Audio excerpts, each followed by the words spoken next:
Hey everyone, today I'm going to show you how to download fonts from Behance. Without any further ado, let's get started. First, direct your attention to the top of your screen where you'll see several navigation options. Click on the one labeled Assets. This section is specifically designed for browsing downloadable resources like fonts, graphics, and other creative materials that designers share on the platform.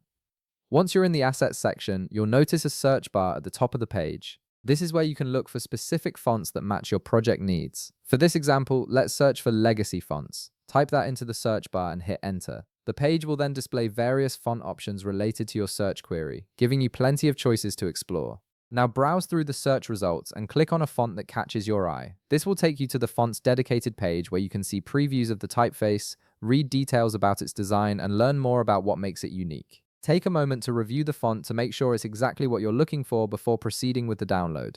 On the right side of the font page, you'll see a download button. This is your gateway to getting the font files onto your computer. Go ahead and click on it. This action will either start the download process immediately or present you with additional download options depending on how the font is packaged. Next, you'll likely see a zip file appear in the download options. Click on this zip file. Zip files are commonly used for fonts because they bundle all the necessary font files together in one compressed package, making it easier to download and organize everything you need in a single step. After clicking the zip file, a new option will appear labeled Free Download.